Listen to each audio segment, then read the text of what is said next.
Tak nazdar všichni hejtři, lajkři, to nevím, jestli existuje, nebo neutrálové, mě úplně do uprdele, kdo jste, hlavně jste se dostali na tohle video. Takže dneska v tomhle videu si ukážeme, jak udělat jednoduchý světelný meč. To je z nejjednodušších efektů. Za prvé, potřebujeme screen. Poslouží tenhle screen. Za druhé si uděláme novou vrstvu. Máme novou vrstvu. A třetí si vezmeme štětec. A teď je to na vás. Teď máme dvě možnosti. Buď si dát stopu jako tuhle plnou, jako bez toho okraje, tu preferu, nebo tuhle s okrajem, ale to nepreferuju, protože ta se pak nemůže rozmazovat a pak to vypadá hnusně. Takže pro účel tohle tutoriálu si vezmu tuhle s tím tvrdým okrajem. Ještě potom to zmenším na velikost. Aspoň trochu měl obrázku. Tak, tady vpravo nahoře skoro si označíme první vrstvu. Teď to bude hodně taková piplačka, se přiznám.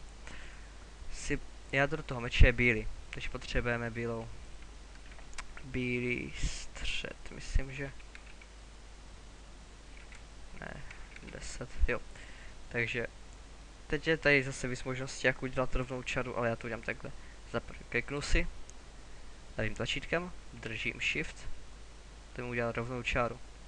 Tak, ten světelný meč tak obvykle nad hlavou, to znamená, že tohle by mělo být asi tak stejně velký jako tohle, nebo větší. Ještě když máme tuhle vrstvu, tak si ji duplikujeme. Já to dělám příkazem Ctrl+Shift+D. Jde to i pravý ucho duplikovat vrstvu, ale Ctrl+Shift+D preferuju. Označíme si tuhle spodní vrstvu. Pravý ucho alfa do výběru. Teď se nám označí všechny barvy. Tuhle barvu si uděláme barvou, které chceme mít barvu světelného meče.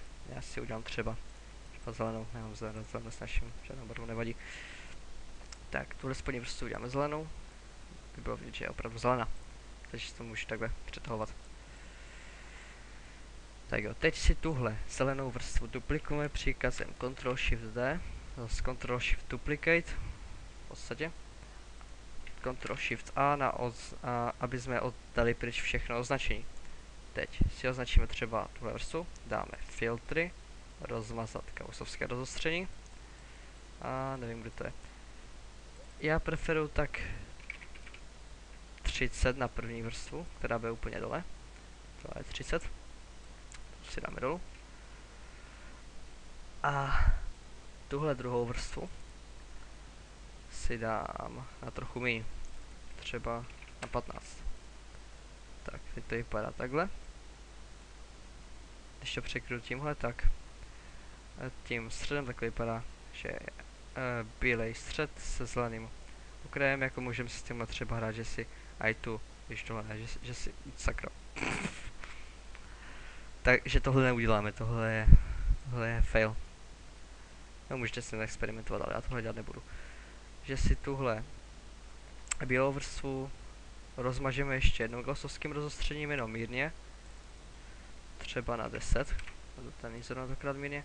Teď to vypadá takový... Ne. Radši, jak říkám, radši na méně stačí třeba i 5.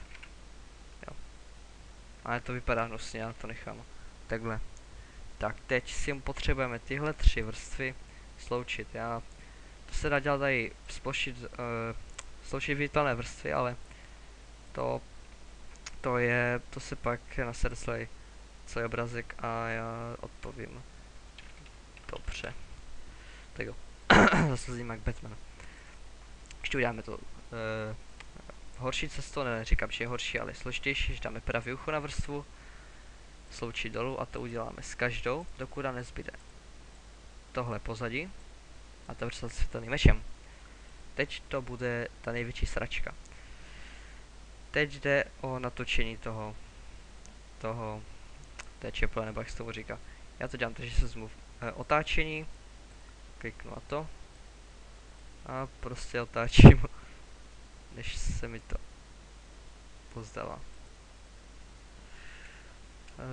Taky se to můžu přesunout, když zmáčknu M, se takhle přesunout. Tak. Berme to, že jsem s tím tak spokojený, je to. Nebudu si s tím dál hrát, tak si mohl bych s tím hrát, mohl bych kolem toho dát různou mlhu a tak. Ale tohle v dnešním tady udělat nebudeme. Teď si pro jistotu to uložíme jako, to znamená Ctrl Shift S. Uložit jako.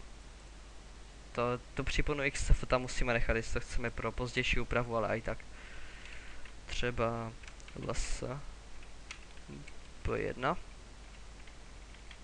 1 a uložíme si to. Teď, když chceme ten obrázek dát do nějakého výsledného stavu, tak zmačkneme Ctrl E, to je export. Můžete dát do PNG, to dávám do JPG, protože to je nejmenší. A já mám takové kravské soubory. Tak a to je v podstatě všechno.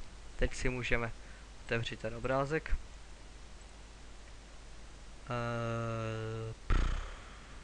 Jo, tady tohle špatný.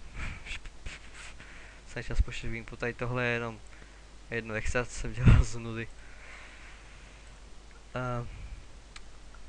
Tak jo, máme tady tohle. Já už jsem to jednou dělal. Jsem zapomněl, co je co. No tak prostě vznikne něco takového. Jo. To je myslím ten druhý pokus. Čekám, už jsem tady to jednou zkoušel. Vypadá to obojí stejně. Tak doufám, že aspoň někomu se tutoriál líbil. Hejtři, prostě běžte odsud někam, já nejsem na vás zvědavý, nikdo na vás není zvědavý, všichni vás nesnášijou. Ne, neskažte z okna za tohle.